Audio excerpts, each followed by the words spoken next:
Good afternoon, or whatever time of day it is for you, and welcome to an Inquisitive Crafter episode 70. Episode 70. 70! That's a lot. My name is Susie, and I'm coming to you from the Dallas area, Dallas, Texas area, where I am a retired middle school orchestra teacher and a lover of crochet and knitting and craftiness and tea. Today is a gloomy April day in Texas, and I am enjoying some, what am I enjoying? Citrus sunrise. Citrus sunrise, which has vitamin C in it, I think. And I put in a little bit of honey, lemon honey, so good. In my new favorite cup, which I talked about, I think, on the last episode. All right, well, welcome. I hope you have something to sip on. I hope you have something to craft on. Oh, I'm so bothered by there you go. I have some things I wanted to talk to you about, so let's dive right in. Well, first of all, let's talk weather. 80s and then upper 40s and 50s. Crazy. But I kind of like it because I'm wearing my compression socks. Yay for being in your 50s. And then I'm wearing my hand knit socks over them to keep my feet warm because it's cold. Well, it's not cold, it's cool. And I did get a little wet because it was raining. So now these are warming me up just nicely. I would like to show you them, but I can't lift my foot up this high. I am wearing my Rose City rollers, and I love these socks. These are, what are these socks? I'll put a picture up. I think these are a colorway that I got in conjunction with Crazy Sock Ladies Summer Sock Camp, which I feel like is going to happen again. I don't think she's made an announcement, but she's hinted at things. So I just feel so, I don't know. I have bosom issues. And I'm wearing this lovely Walmart sweatshirt that is cut. I did not cut this. If I did, it would be crooked. But it just looks weird. Oh. Okay, I'll just sit up like this. It'll be good for me. All right. So I have things I've been working on. I have no finished objects. I have things I've been working on. I have things I've been reading, including some useful knowledge, so that's exciting. And then my 3 favorite things for this week. So hopefully it'll be short but sweet. Or maybe it'll be long and sweet, I don't know. Okay, my first whip is my baby sea turtle blanket throw. I'm fixing to lose my hook somewhere.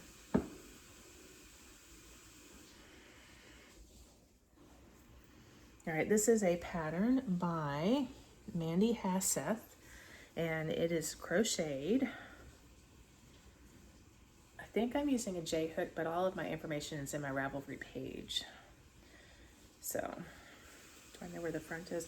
The last time I spoke to you, I was here. And so, this is my dragon, Progress Keeper. And so I have only accomplished a few rows, although it does take quite a bit of time to do these rows because this is a throw size. And I'm only doing when I'm watching TV with my husband, and he has been into watching reruns of Jerry Springer and Maury Povich. And no offense if you like those kind of shows, but I do not like sitting in front of hours of screaming people. Like, it's sad. I told Mark, my husband, I said, I think that they used to hire people to come back and have different issues, because there's no way there can be that many people in the world with all these issues. Who's the baby's father? Are you sleeping with my sister? Crazy. All right, I am really excited about this progress because I am halfway through color 3. So this covers me nicely when I'm working on it. It's just enough warmth in the evening so that I'm covered, but my legs aren't covered, so I can still have some air conditioning on my feet. I'm starting to dream about making the turtles that are going to go on that. I don't know if this is how the pattern is written, actually. I haven't looked that far ahead, but I saw somebody made, maybe it was probably the pattern designer. I shouldn't make up stuff. But they make the turtles like stuffies, but it's just the top part. So that you make the top part and sew it on, and I guess you can stuff it so it's a little bumpy, but it'll be so cute. All right, my next thing is a new project. Oh, I'm making that with a J hook. My Tulipatimo, one of my favorite hooks. Sorry, my cuckoo clock. My 42 after cuckoo clock is going off. My new thing is the Halcyon, I don't know how you say that word, Halcon, Granny Square Bucket Hat by Jess Capon. I misspelled that, Capon. Let me correct my notes. Cappom. Of Make and Do Crew. And she had the cutest bucket hat with granny squares. And last week I talked about how I want to make what's it called? I can't remember anything. I'm sorry, I keep leaning over to get my notes. A granny square belt bag. And I bought yarn, and I decided to take the yarn and make it into a hat for my mother for Mother's Day. She likes to wear hats at church, and she just wears the ones I make her. So I have completed, I did this on my exercise bike. I was so proud. I've completed 6 of these granny squares. No, I have not woven any end in, but I will do that. I have not blocked it either. I wanted to have them all blocked and pretty the way I see other YouTubers do it, but I forgot. So, I just got some I Love This Cotton from Hobby Lobby in a blue, a navy blue, a lighter blue, and a yellow.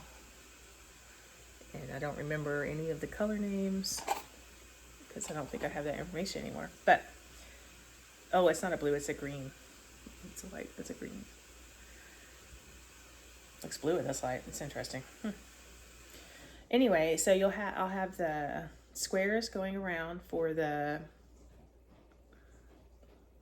not the brim, the body of the hat, and then I'm gonna do the rest of the hat in this blue. So I think that'll be nice. It's kind of throwback colors for my mom because she used to really like yellow. And she wears a lot of blue.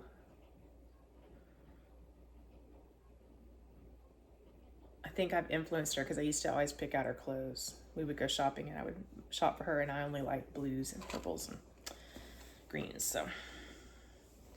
So I am really enjoying that project, and it's really good to have something to keep my brain going when I'm on the exercise bike, because exercise is not my favorite thing. Okay, so I knew there was something else I wanted to talk about. I'm making this the pattern calls for a size I hook, but I know that her patterns tend to be, like, I crochet them too big, so I went down to a H hook. She said something about making it smaller because she's a loose crocheter, I think. Okay, so there are 2 things that I learned. Okay, number 1, so here's the crown of the hat. And I've done this twice. The first time I was working on my exercise bike. And I start with a magic ring, and I do the increases next row, do the increases next row, and it is cupping. It is cupping. And the last hat I did for her, my mom, can't see it, it did the same thing, and it bothered. I hate that hat. She wears it frequently and I can't stand it. It makes me mad.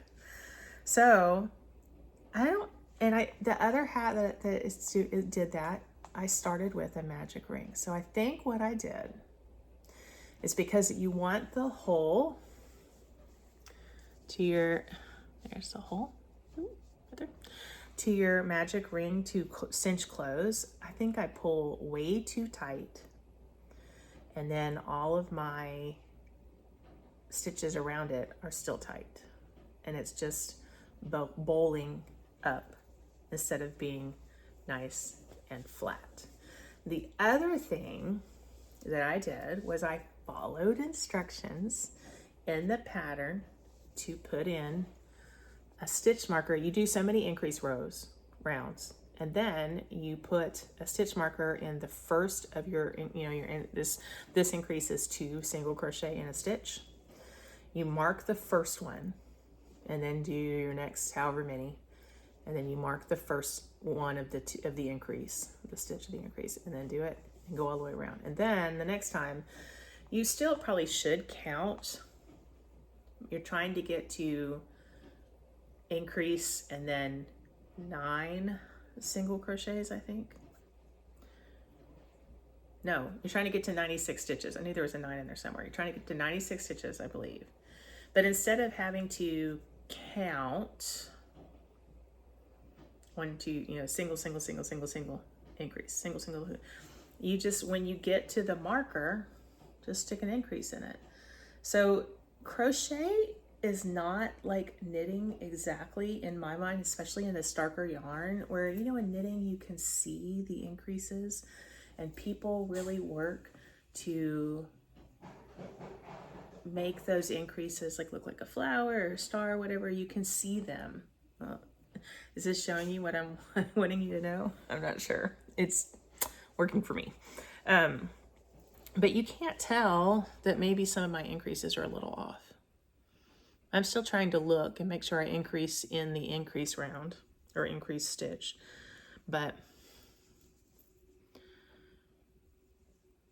I don't know. Okay, well, I guess you can see it a little bit, like right there.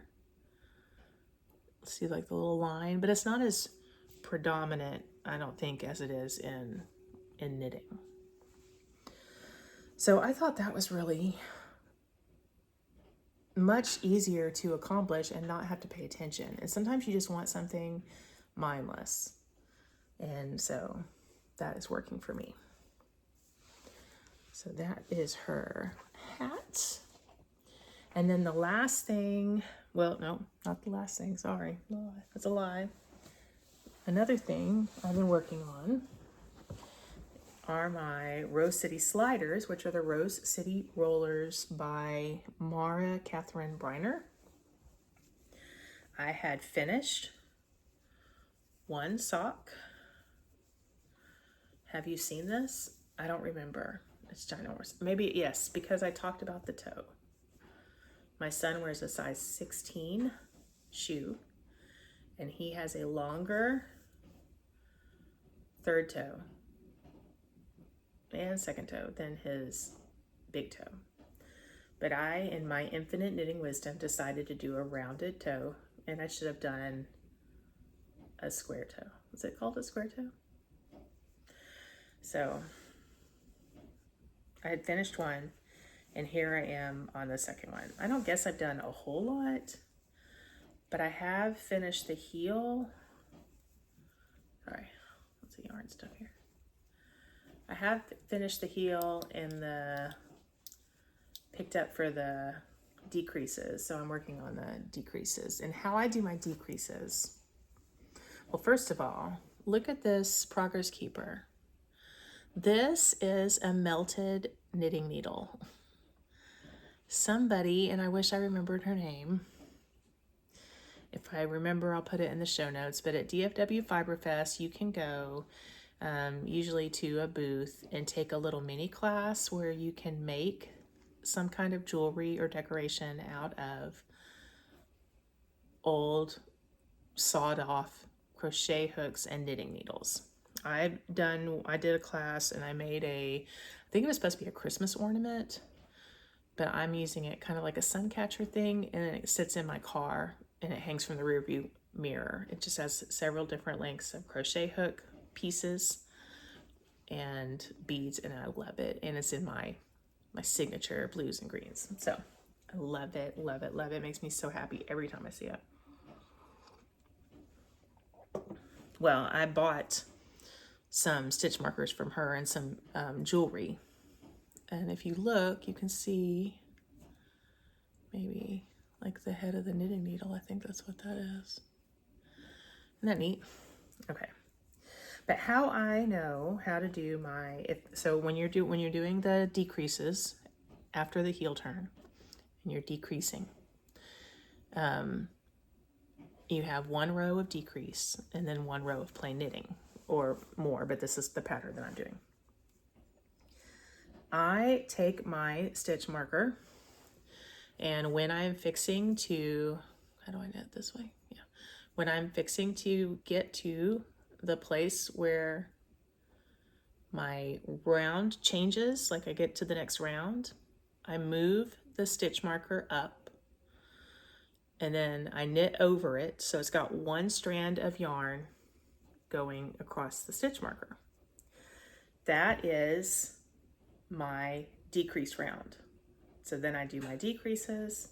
When I get back around, if I've put my sock down and I don't know, I look, I spread my knitting across. Do you see how, let me see what I'm talking about. Yeah. See how there are two strands of yarn stretching over the stitch marker? This tells me that I am on my knit round. So by the time I get back around to this stitch marker, if it has the two strands there, like I just showed you, my next round is a decrease round, and I'll move the stitch marker up. If I get around there and I'm wondering, am I decreasing or am I knitting? I look, and if I only have one strand, there's two here, but if there's only one strand stretched across, I know I'm supposed to keep going for a knit round. And that's how I tell. Because I used to never remember. Is it a knit round? Is it a decrease round? How do normal people figure this out? But this is what works for me. I also have some really cute, what are they called?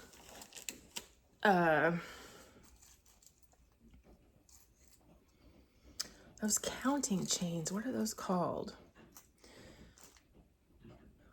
Twice Sheared Sheep makes them. And they're chains that go, they're row counters. And it's a chain. And every time it helps you count. I also have one that has just knit round and decrease. I have another one that says knit round increase. I got those from Nitty Natty's summer, she used to have Sock Week.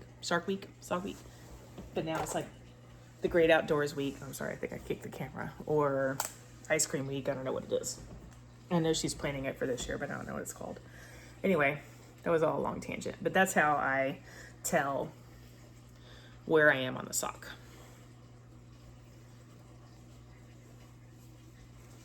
I was judging a solo contest this morning for a friend of mine, and a little violist comes in, violinist, I don't know what she played, but I was waiting for someone to come in my room, and so I was knitting on my sock, and she says, "Are you knitting? I'm a crocheter.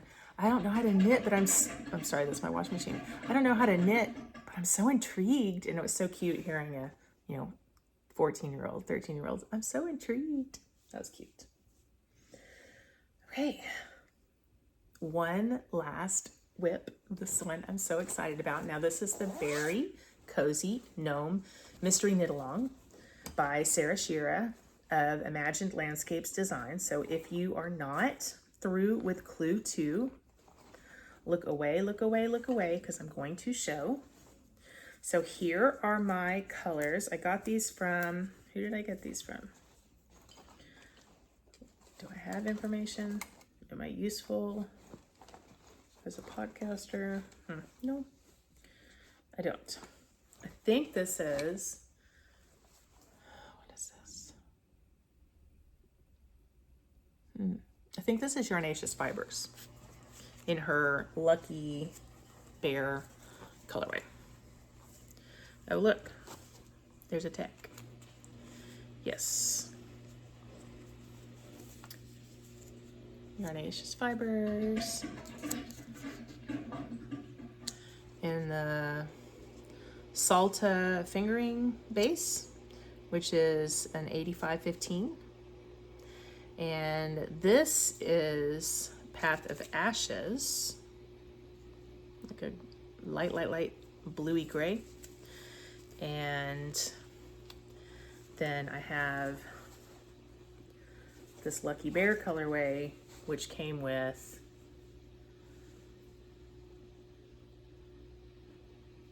a dark green, a light green, and a white. I've decided right now I'm not using the white. I went with the gray. I had a great mental discussion on this. I probably should have done this be the skin color, but I'm feeling old, so gray is where I'm going. And in my mind, it should have been that. So, I don't know, but I can use this for some other gnome. Someday I will not buy yarn for my gnomes. I'll use my stash. But that day is not today. Okay, so I have done through clue 2, and clue 3 dropped this morning sometime. So after I'm finished talking to you, I'm gonna sit down with my tea and get that clue started. I would like to say bust it out before I have to go pick up my daughter, but I don't know. It's almost 3 and she needs to be picked up by 4. Okay, so clue 1. All right, I'm gonna show you because it gives things away. This is clue 1 and part of clue 2. Okay, look away. This is not blocked. This is so cute.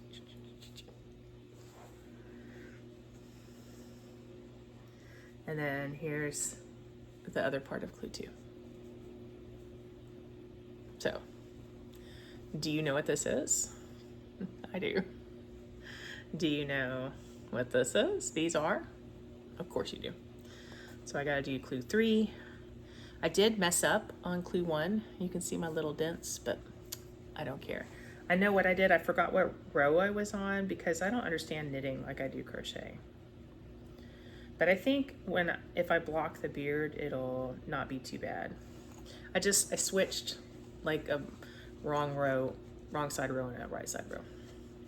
Okay, I'm done showing it. So I love these mystery knit-alongs. And this one so far is the best one yet because these clues have been tiny. I knit clue 1 twice because I started it in the one color and then decided I'm gonna do it in the other color. Well, I almost did it twice. The first time I did it, I got halfway done, 3/4 of the way done. So, and I feel so good because I'm caught up. So she releases a clue for this one. I don't know if she does this for every single one, but this is what she's doing this time. She releases a clue on Tuesdays and Sundays, maybe Tuesdays and Sundays. And there are like 6 clues because there's not too much to a gnome. So I'm very happy, very happy. I'm sort of questioning my color choice because her colors are brown because it's berry cozy, but green is my favorite and Good Luck Bear was my favorite. So of the Care Bears, it'll work out. And I could always make another one, right? Okay. All right, now for the inquisitive part of an inquisitive crafter. I know you've all been wondering, why do you call yourself inquisitive crafter? This is why, because I love to know things. Lately, I haven't been very good about telling you things I've learned, but I'm going to today. I'm reading I'm so effing hungry. EFFING. I'm so effing hungry. It's 3 o'clock. Why We Crave What We Crave and What to Do About It by Amy Shah. So she is talking about her like 5-step or 6-step method to not feel so hungry. So let me back this up. I have been going to a series of doctors about different medical conditions. None of them serious. I just have never been to the doctor really since I had children. My family, we didn't go to the doctor unless there was something wrong with us, and I was very healthy. Nothing much was wrong with me. So it wasn't used to going to the doctor. Well, once you get past 40, I'm past 40, you have to go to the doctor all the time. So I've been going to my doctor. I've been going to a gynecologist. I've been going to almost said obstetrician. What's the guy that does the surgeries? Orthopedic surgeon. I have been going to, who else do I see? Oh, I've got like an eye doctor. I have a glaucoma doctor. I have all these doctors. So I've been going to, right now my doctor has been saying, I've been saying, I'm tired. I'm just tired. We've been trying to balance doing my hormones to see if that's helping. And I did some tests and she said, well, your estrogen is low, your vitamin D is low, your B is low, your iron is low. So I've been taking supplements and things and adjusting the hormone thing, and I'm feeling so much better and not so tired. But I wanted to get this book because I'm retired. I do work, but it's like side work and it's fun work. It's nothing strenuous. Mostly I drive. That's like the most effort in my day. I should not be sleeping. I should be knitting and crocheting, right? But I was sleeping all the time. So this book says, and maybe you already know this, that there is evidence that eating more sugar can give you restless, disrupted sleep. So there was a study in 2016, the Journal of Clinical Sleep Medicine, where one group of volunteers followed a controlled diet that limited added sugars and fats and emphasized high fiber foods. A second group was permitted to eat anything they wanted in unlimited amounts. Well, of course, the second group eats significantly more sugar and fat, and this had an impact on their rest, on their ability to sleep. They got very little deep, slow wave sleep, which is essential for your body's nightly repair and healing. And it's also responsible for maintaining your healthy metabolism and your immunity. The volunteers who took more sugar also took longer to fall asleep and woke up a lot. Your ability to think, reason, react, and respond slows with sleep deprivation. I can't tell you how many people, usually kids, but adults too, who say, oh, I just need like 5 hours of sleep, 4 hours of sleep, I'm good. And when you're older, the myth, the stigma, I don't know what to call it, but says you don't need that much sleep the older that you get. But they're saying that sleep deprivation is just like being intoxicated on alcohol, and it affects the part of your brain that processes inhibition. So you're more likely to pick up things like junk food or cigarettes or alcohol when you're tired. When people get more sleep, there was a study in South Africa at the University of Cape Town, or 7 studies actually, that focused on sleep duration. And they found when people get more sleep, they're less hungry during the day and have fewer cravings for salty and sweet foods. Isn't that interesting? Okay, sleepy people need, actually everyone needs, all adults need, 7 to 8 hours of sleep. Whether or not you feel it now, prolonged lack of sleep decreases your brain power, weakens your immune system, kills your sex drive, increases cravings for carbs and sugar, ages your skin, depletes your energy, puts you at risk for heart disease, diabetes, and some cancers, and screws with your hormones. This is quoting from this book. basically, if you go from 7 hours to 5 hours or less of sleep a night, you suffer a 1.7-fold increased risk of premature death from all causes. That's terrifying. Hormones are the link between sleep issues and hunger. So part of my problem is I've been getting 6 hours of sleep and then coming back to get my other 2 hours. So that's part of the problem. I am working on that. Now I'm getting 7 hours of sleep. So my naps are less, but the vitamins and stuff that I'm taking are making me like not even need a nap. Maybe just like a 10-minute one, which is okay. You have two pivotal hormones involved in sleep and hunger. So you have, I can't pronounce them, ghrelin, Grelin, and leptin. Ghrelin governs your appetite. It triggers your hunger. And leptin triggers being full. I can't say S-A-T-I-E-T-Y, satiety, I can't say that word. But it triggers that. When you're sleeping, your brain and your immune system are being restored and fortified, and those two hormones are being regulated. If you don't get enough quality sleep, levels of this hormone rise, and with them comes an increased appetite. Leptin falls too, compounding your hunger issues. Ghrelin levels can shoot up 15% higher in people who sleep only 5 hours at night versus 8 hours. So you know how you're hungry when you're tired? That's why. I just thought that was so fascinating. So it's so interesting how all this stuff ties together. I'm trying to lose some weight, and I'm trying to be healthier. I'm trying not to sleep so much, and it's all tied together. Okay. So what they said, though, I thought this was interesting too.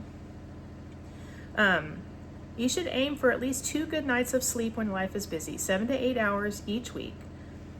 If you do that for 2 nights like this, it gives your body time to complete 1 full sleep cycle, and you won't be so groggy when you wake up. So you don't have to think about, like, if you have a problem getting sleep, maybe you have young kids, maybe you have sleep issues, I don't know what's going on in your life, but this way you don't have to aim for a perfect sleep schedule of 7 or more hours every single night, but just aim for 2. I think that's a doable action plan. I'm a teacher, I love homework. There you go, there's your homework. All right, the other things I'm reading, I would be interested to hear, your comments on this. Like, what do you have? Do you have recommendations for me? I would really like to know. I'm very fascinated by this, and I don't see a lot of people in my day-to-day right now that aren't 13 and 14, so would love to talk to people. All right, I was reading, I'm trying to work through all of the Sarah J. Maas books before her new book drops in October. So I have read 4 of the Assassin series. So I need to get the 5th one. And then I'm listening to A Court of Mist and Fury, which is book 2 of the ACOTAR, A Court of Thorns and Roses series. Did I talk about that last time? I'm reading, there's 2 audiobook versions you can get. One audiobook version is just the audiobook, delightful, amazing, really good narrator. Very important to me to listen to a good narrator. The other one, because A Court of Mist and Fury is so big, it's broken into 2 parts, and it's a full cast production with music and sound effects. I had to slow it down because I usually listen to my books at 1.25 speed because I get bored otherwise. But the music, since I'm a musician, I knew one of the pieces they were playing and it sounded weird, sped up. Although the voices don't really sound weird. I think people, when they read, put so much space in between the words. like I'm doing right now, that speeding up a little tiny bit doesn't matter. But I thought that was funny. And then fortunately there haven't been too many scenes, because I don't like listening to that. That's funny. I'm not opposed to it. I love me some love, but I don't want to listen to other people. You know. Okay, so I needed a break from the Assassin books. They were very intense to me. So now I'm reading The Raven Scholar by Antonia Hodgson. I saw this recommended on Instagram, and I'm only in chapter 2, maybe chapter 3, but it's pretty good. So I will finish that and then get back to the Assassin books. But I am still listening to A Court of Mist and Fury. And then the last thing I wanted to talk about today are my 3 favorite things for this week. Okay. M&M's has 3 new flavors that what I saw, this is just what I saw on a display stand at the grocery store. They want you to eat them and then vote. I only like one of the flavors. There are 3 flavors: lemon meringue pie, cherry chocolate cupcake, and peanut butter cinnamon roll. I have been instructed to get all of 3 of them so we can make accurate voting. My family has said, or at least to get the cherry chocolate cupcake one.